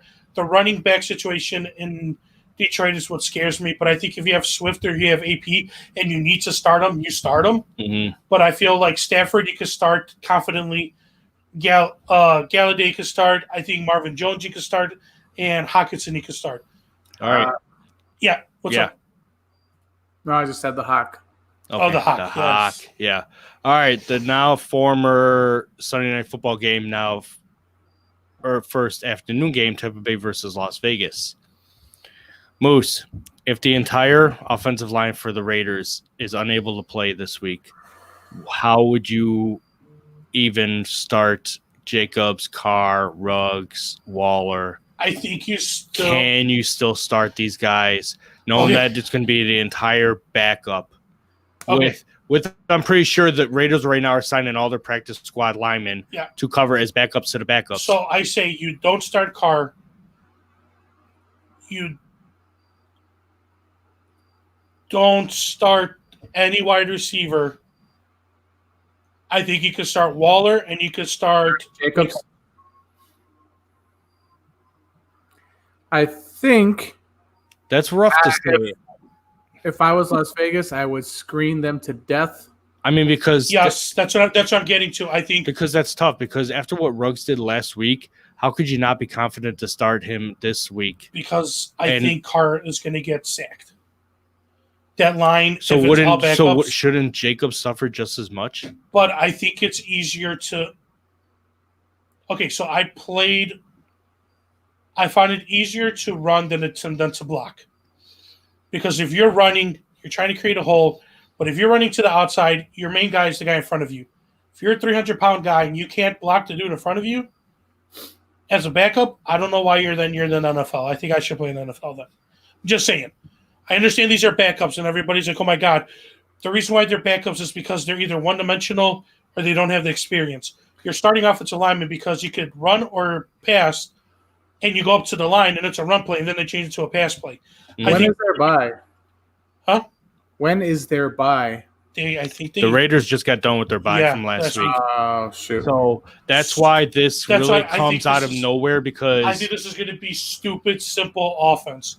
Run, screen game, slants, and hit. Yeah. I think if they try to give Carr, like, hey, let's give him a 5-second pass, that's really pushing the buttons. Once again, we're not experts. We're not coaches. I don't know if this is true or not, because for all we know, the backups might come out and fucking dominate. And then, like, Tom Brady, again, thinks it's second down on fourth down, and, whatever. Mm-hmm. But I don't think you should play those guys with confidence. I think Waller and Jacobs is, because I think those are going to be Carr's first two targets. So this is definitely East Coast team going over to West. Not worried about the travel flag and players. I don't think so. I don't think that should. There's not really a time change. All right, Tampa Bay side, looking at wide receivers, Godwin's got to break out at some point, right? Currently the 70th ranked wide receiver, especially in PPR score, and he's barely dealing with both injury related problems and both targets and receptions from Tom Brady. I mean, so he was back last week. He only played 62 snaps, and he was targeted 7 times. 62 snaps. 62% of the snaps. Yeah, offensive snaps, yeah. Right. So he almost got 50 yards. Was this them just easing him in? I say yes. I think Las Vegas, then they go up against the Giants next week. I think he's going to have a breakout game. I mean, that's the hope, because, listen, week 1, 7 for 6 for 79. Then he's out because of the concussion protocol. 6 for 5 for 64. Then he's out for 2 weeks because of the leg problems. Mm-hmm.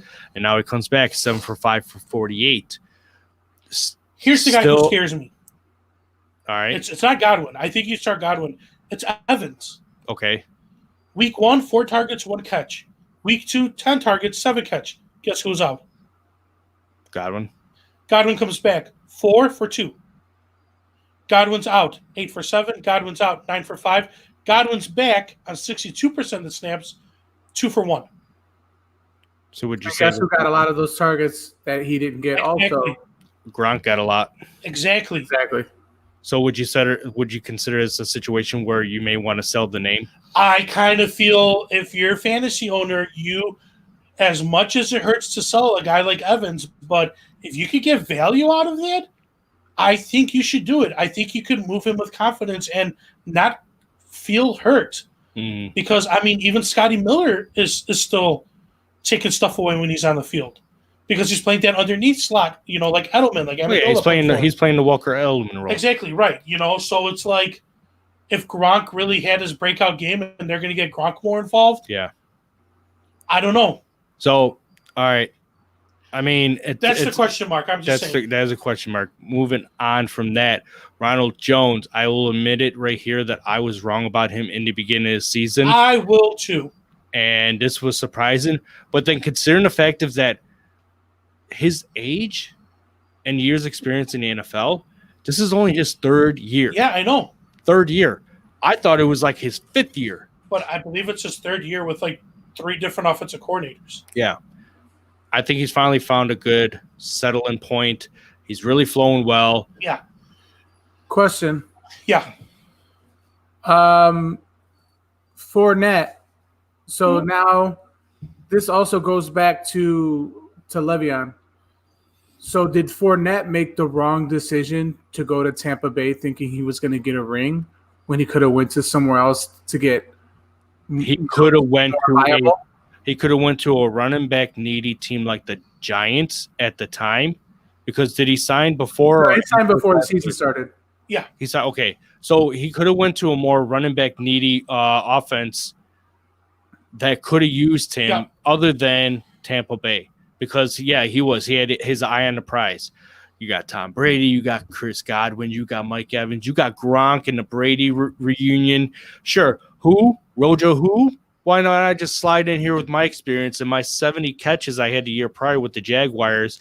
Yeah, they cut me, but whatever. I can do good. But yet here he is. He's struggling with injuries, and he still has problem producing. Okay. I don't see him eating what Rojo has done so far right now. How do you eat into a guy's production when he's producing like so this? I'm going to ask you this question. You're in his shoes. Do you sign a 1-year deal with the team that could win a Super Bowl and then have that Super Bowl experience and then try to sign next year for a big contract?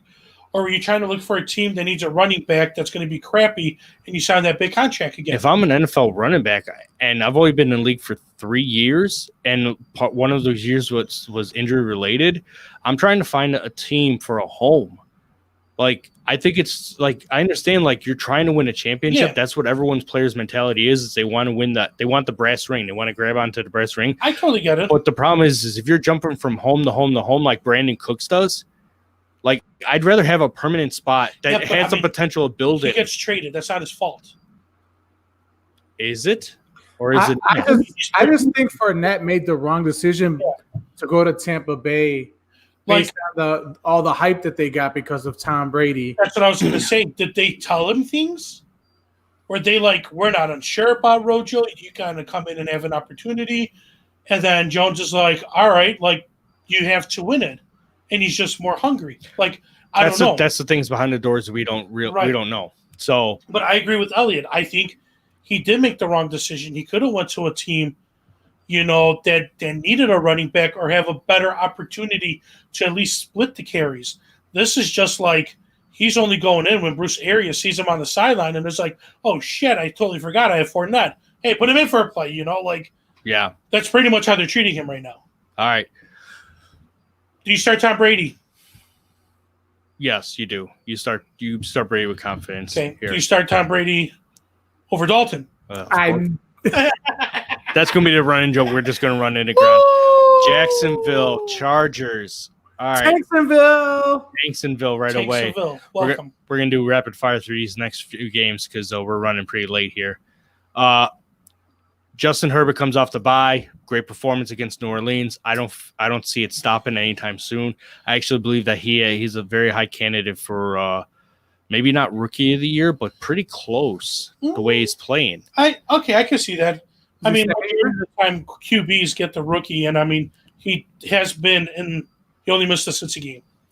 Right, that was it. But ever since he's come, they brought him in because You know, 9 touchdowns, 3 interceptions. Taylor got jacked like a poor tourist in Chicago. No. You're totally right. I mean, he has 9 touchdowns. That don't work either. No, I'm with you 100%. He said someone went up to him and asked him for $1, and he said, "I don't got it," and they stabbed him. Right? Got stabbed. That's not what went down. Of course, that's not what went down. We had to analogize. The poor man. The poor man probably sneezed, and they're like, "Corona." No, damn, stabbed him. damn doctor was trying to give him cortisone shot between the ribs. He went too far. Happened. Yeah, that's what happens. Poor man. No, can't make jokes about that kind of thing. Anyways, do you see Keenan Allen playing this week, Moose? I do. All right. Justin Jackson, maybe not. Very sketchy. I don't know, man. I'm staying away from the Chargers running back field unless you need a running back. I kind of feel that this offense is going to be Herbert in the passing. Well, how do you feel about Eckler's eligible to come off the IR next week? That's what I heard too, but is he going to be ready? But I also heard that he's not going to be ready even if they remove him from eligibility. They may just do it just so they don't have to have him in that spot. They may want to save it for somebody else. Yeah, I mean, once again, the running back is going to get points. He's gonna do something, but I feel if push comes to shove, it's going to be Herbert, like, throw the ball 40, 50 times. Yeah. We're only going to rush, like, 15, 20 times type thing. And he's still splitting it with Kelly. Mm-hmm. And he came up on the injury report. So I probably would say stick with Kelly, watch what Jackson does, but I think you start all the Chargers. You start Allen, you start Mike Williams, you start Henry Hunt. Yeah, Henry Hunt. Another Hunter. The Hunt? The Hunt. The Hunt. Hunter, oh, man. Hunter Henry, damn it. I was trying to say that so quick. Oh, my gosh. Jacksonville side, James Robinson, Gardner Minshew, Keelan Cole, DJ Chark. All guys you're starting this week with confidence. Chenault, yeah. I even throw Chenault in there. I mean, he's been stepping up. I think you can start Gardner Minshew against this matchup too. Okay. I would pick Gardner over Dalton. I would pick Herbert over Dalton. All right.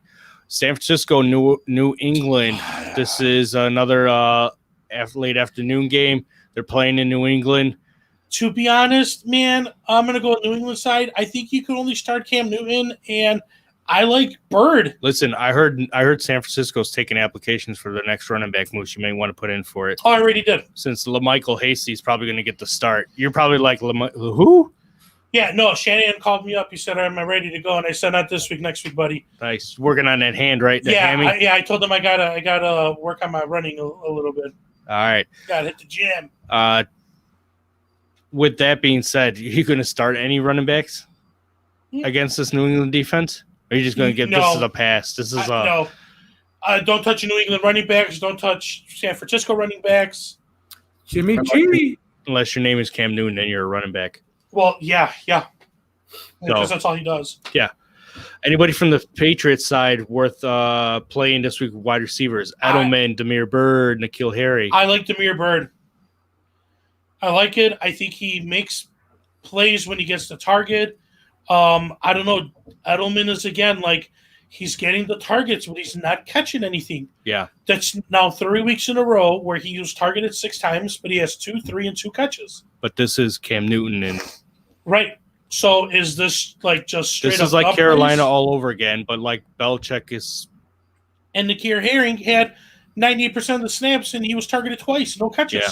Like, he's another one. He's like Edelman, Evans. This is to be expected with quarterbacks of this type. We talked about this like with Lamar Jackson. He's not going to throw a ton, but he's going to run on the ground a lot to get you what you need. Yeah. Cam Newton's going to do the same. It's whether or not how the defense schemes, whether they got a spy or they're doing other things where they stop that run and say, we're going to make you throw the ball and see what you could do. And then this is the results of what happens. You saw last week when Denver did against New England, and at first we were kind of semi-shocked of what this defense did against this New England offense. Yeah. But they don't utilize running backs like they should. They let Cam do what Cam does, and everyone suffers from it. Yeah. So I think this is going to be a huge day for San Francisco, big George Kittle day, big Deebo Samuel day. Ayuk. Start Ayuk, yeah, he's going to have a decent game. I think you could start Jimmy G. Running backs. Jimmy G or Dalton? Jimmy G. I mean, that was a good legitimate question right there. That wasn't yeah. joking around. That was like, hey, if you had to choose between the two. Yeah. I would probably go Jimmy G because I really like the way he started gelling with all of his wide receivers, and this is what we expected. It's just it took this long for them to get healthy. Yeah. All right, KC, Denver. Guys, we never really discussed this since the Jets released Le'Veon Bell, and Bell signed with KC. And then after the Monday performance against Buffalo, what CEH did against them on the run and the ground. Granted, it was raining, so they went very run-heavy. But what is the true fantasy impact for both Le'Veon Bell and Clyde Edwards-Helaire? So apparently, out of Chiefs organization, Thunder and Lightning. Thunder and Lightning. But I think a little thunder, a little lightning. Oh Lord! All right. Wow! Watch out! That's dangerous in here. But they're saying Helaire is going to get the start. Okay. And I think Bell's going to be that change it back. If you're the Bell owner, do you even start him at all? Flex. I think this is like Latavius Murray. Latvius. Yeah, I think it's definitely flex appeal for Bell. I honestly don't see why he went there, other than he thinks it's the easier path to get a ring. Yep. He's all about getting the championship. And then since they signed him to a 1-year deal, he's free to go to whoever he wants the next year. Probably won't re-sign with the Chiefs, but if he can get his shot at trying to get he took his best shot at trying to get a championship. And the Chiefs have a legitimate chance of going back to back. Yeah. I said it. He could easily sign with the Miami over the offseason. He could have, because Miami was throwing stupid amount of money towards his way. This offseason, like at the end of the year. Right. It could still happen, but if I'm Miami, I'm not that stupid. Like, let's be honest. Like, you're trying to build on something. So, like, he's going to be 29 next year, or is he turning 29 this year? If he's turning 29 this year, he's going to be turning 30 next year, which then the shelf life gets even weaker in a running back. Yeah. So you have Myles Gaskin, who is 22. I think he's 22. I'm going to go with 22. He isn't doing horrible, but you're trying to build for something better. Sure. You're not going to throw away that cap space for like what the Jets did. Yeah. And the Jets are stupidly paying him still the $16.5 million out of the $52.5 million that he signed for. Yeah, I mean, we can't. I mean, and once again, we're not part of the organization. We don't know what they're thinking. He is a flex at best. I mean, it's still, for people who own him, for people who own Clyde Edwards-Helaire, because this could eat into his work production as well. Like you said, Lightning and Thunder, it could be a 50-50 split. Those owners of Darrell Williams, I'm sorry if you even have him on your bench, but I think it's safe to say you could drop him. Yeah, he actually had his most rushing attempts against Buffalo. Mm-hmm. Clyde Edwards-Helaire with 26 and 161 yards on the ground. And as many weeks since week 1 against Houston. Yeah. That's a long time in between. And yet they talked about how they're saying, like, hey, we need more of the running game. We need more running game. Andy Reid saying we need more of the running game. But it's like we talked about it before. The Chiefs aren't going to work that way. Yeah, Bears have been saying that all season too. Right. They only worked that way because it was raining. And the passing, as much as like Kelsey was having a great game, nobody else was really faring well in the passing game. Yeah, once again, I think you start Helaire with confidence. Bell, I think, is a flex option. You play to the matchup if you're going to play him or not. And then you start Mahomes, you start Hill, you start Robinson, you start Kelsey. I think they're trying to do the same thing as Cleveland, where they got Chubb in the hunt. But I just don't think all it does fantasy value wise is that it hurts CHE. You know what I mean? So. Yeah. And over in the Denver side, Melvin Gordon's been practicing all week. He's going to start. Yep. So much for any news of his punishment coming from the league. Just saying. Tim Patrick, do you like him this week against the Chiefs? Other than Jerry Jeudy. Listen. Drew Lock is back. Yeah. Noah Fant's been practicing. Looks like he's going to start this week. So there's the Fant and Lock connection. Yeah, Tim Patrick still got targeted 8 times. It kind of looks like he's starting to become relevant in that offense. Jerry Jeudy got targeted 5 times. once again, I think he had the better.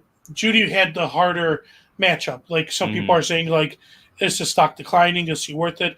Well, if you're a rookie going up against the number one guys, and you have Drew Lock throwing you the ball, like you tell me, Yeah. Like, I still think if you have Judy, you start him.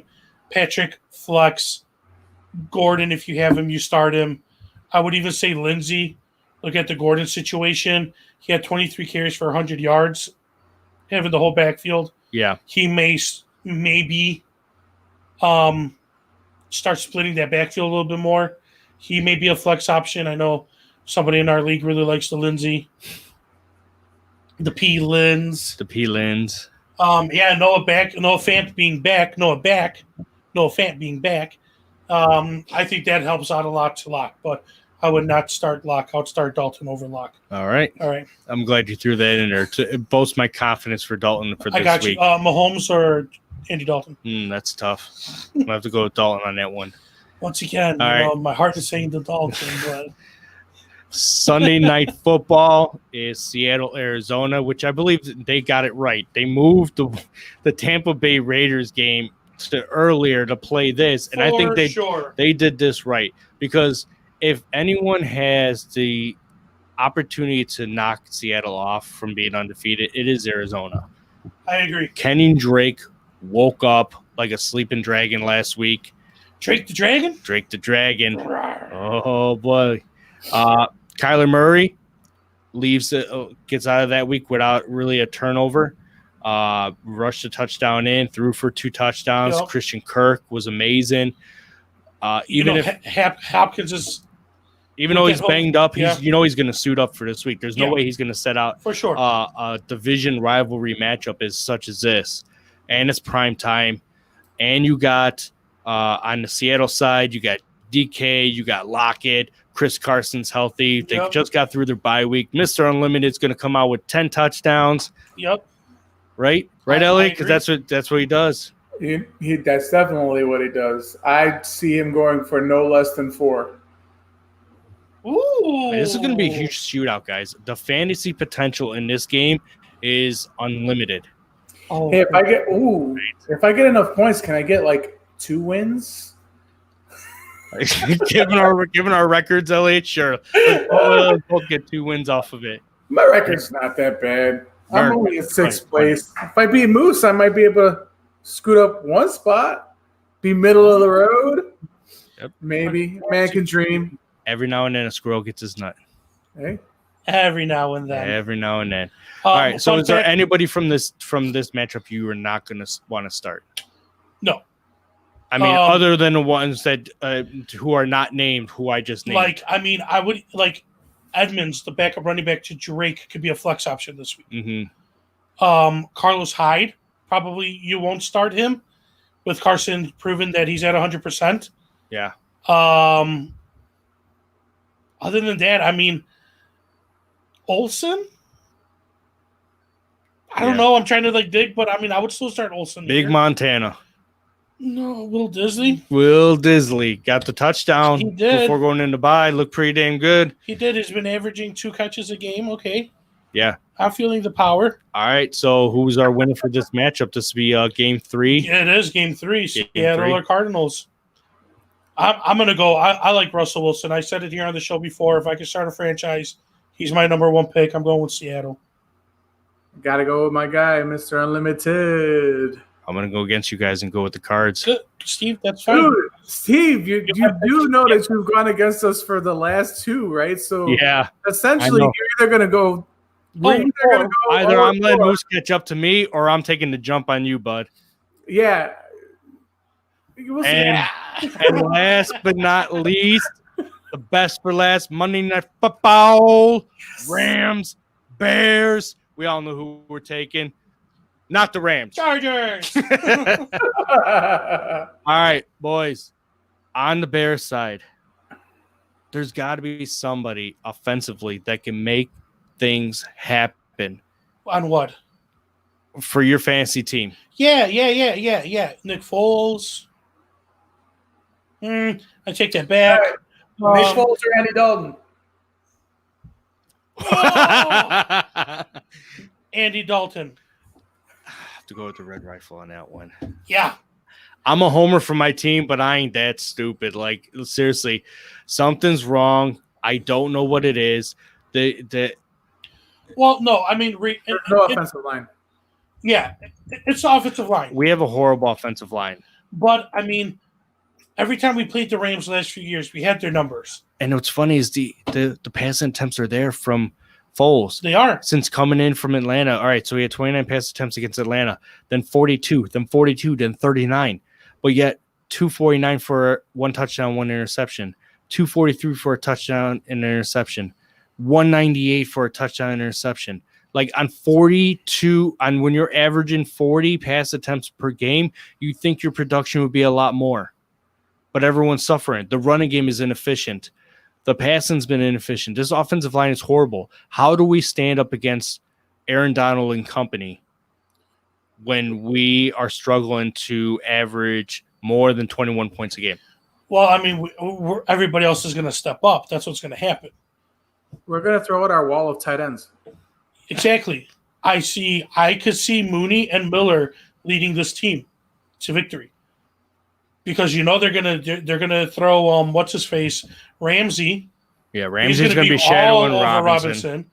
Aaron Donald is going to be blasting through our offensive line. They're gonna scheme away from Donald, so you'll see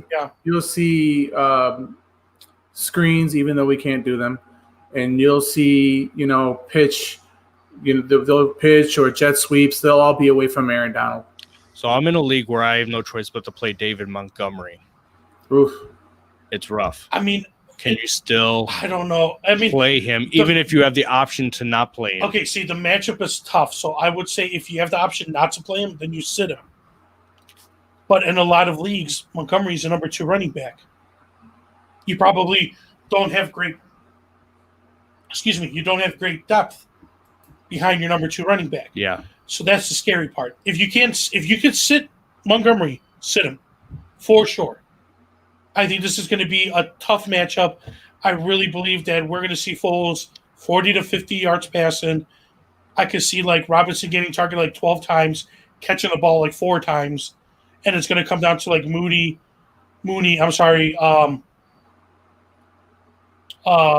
Jimmy Graham. You said Miller. Miller. Who's our backup tight end? I forgot he just scored. Komet. Yeah, or Deion Cole. So like the Atlanta game for Jimmy Graham, where he received 10 targets, 6 for 60, and 2 touchdowns, comes back with only 5 targets, 8 targets, but minimal production out of it, 33, 34. We need to get him more involved, get him down the field, get him to open up lanes, try to get the pressure off our wide receivers, make things happen. Yeah, Komet, like he scored his first touchdown. They popped his cherry. So where do you go from there with that, I also kind of feel like we are like bad jinxes on people when we tell people not to start these players. Do you think we should reverse jinx? Say, start Montgomery. All right. No. No, that's just my opinion. Does no Tariq Cohen hurt Yes. Montgomery? Because I heard that it was said by a Bears player that whatever Indy did to them was something that they never seen before. And now everyone is copying that because the first 2 games of the season, they were able to run the ball with anybody. And now all of a sudden, one thing happened in that game, and they can't run the ball to save their lives. Yep. And I think really, though, because it was masked by how bad our offensive line play was, because you had a guy like Tariq Cohen who can go out there in the flats and he can catch the ball and you could just dump garbage and he just makes something out of it. But truly, I think it's more psychological. I kind of feel like teams jump on us early on our run game, that we abandon the run game, which then makes that defense easy. Because they're like, if they're going to run the ball, sure, I'll give them 5 yards. I agree with you that we abandoned the run game too easily. I think that we should be running the ball even if we're getting 2 to 3 yards a carry because it's keeping the defense honest. I will disagree with you. Our offensive line is hot ass. Oh, yes. Point blank, period. But that's what I'm saying. I think teams know this, so they're like, let's get on them early, and we make them one-dimensional. Yeah. So the Bears running offense is averaging 3.1 yards per carry, basically. They've yet to top more than 20 attempts. The highest amount of attempts was last week where they had 19. Montgomery had 19 attempts for 58 yards. What I mean, the Bears offense running is it's Montgomery. So like Montgomery's basically averaging 3.1 yards per carry. It's pretty dismal when it comes to the running game. So it's no question as to why it gets dumped a lot, because it's so ineffective. But in a sense is that you have to hammer on these lines to get them tired. You gotta force somebody from coming up more to come up to the line more to try to beat up on each other, so then they can open up spaces for the rest of the receivers. Yeah. Or Foles gets a little bit more protection somewhere. So maybe you might see more of Montgomery playing protection than you will see him getting the ball. I don't know. On the Rams side of this game, you like Kupp in this matchup. You like Woods. You like Higbee, even though Higbee and Ever kind of been going back and forth, but it's more Higbee than anything. Yeah. I'm still curious about how this running game goes for the Rams, because the Bears are no slouch when it comes to the run-in defense as well. As Khalil Mack will be up in your face in like less than 2 seconds. Robert Quinn is really turning up the heat. And you got Akeem Hicks right there, dead center in the middle, messing you up. So is Darrell Henderson the real deal? Is it still a three-headed back? Because Cam Akers just came back last week after being off for multiple weeks with a rib injury, but he still stands to take something out of that. It's Henderson's backfield to lose. Mm-hmm. I mean, like last week, he had 15 carries to Brown's 2, and Akers had 0. Against Washington, Brown only had 8 carries to Henderson's 15. Mm-hmm. So I think it's Henderson's, but I think Henderson is the same thing we said with Montgomery. If you have to start him, you're starting him. Right. But if you have other options, go with the other option. Because I think that the Bears D is too good, and I think the Bears, once again, I think it's going to be both teams are going to make the teams one-dimensional, and then the team that outpasses the other your opponent wins this game. All right. So the moment of truth is this: Bears or Rams?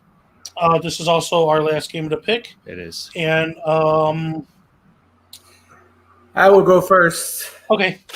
After all that we just said about the Bears' inefficiencies in the run game and their ass-filled offensive line, go Bears. Their defense, this is 2005 all over again. Their defense will dominate this game. And what did I say last week? Nick Foles will do just enough to win this game. This is who they are. They are who we thought they were. Hashtag 2020. Oh, that was a good one, Elliot. Hashtag 2005. Mm-hmm. Very nice. Very nice. I do believe this is 2005 all over again with the Bears defense. Different names, but same mentality. They're tough. They're not giving up much, so I'm going Bears. Do it. Do it. Dalton or the Bears defense? Dalton. Oh, Dalton or Goff. Damn, it's a tough one. Ooh. Stinky. Dalton.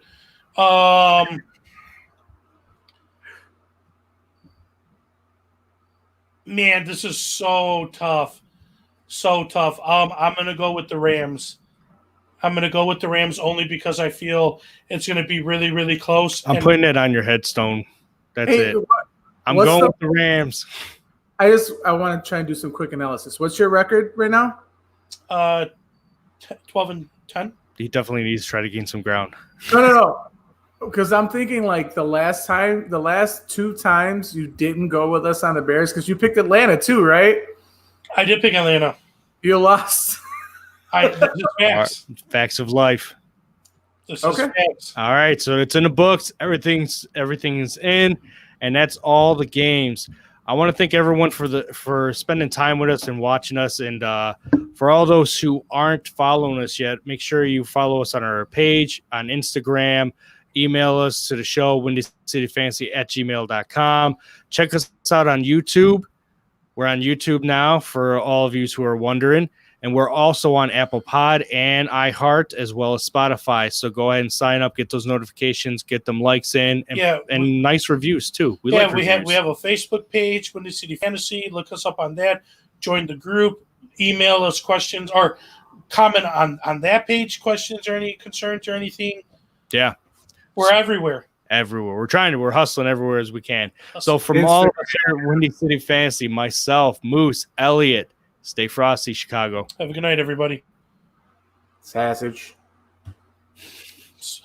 Sausage.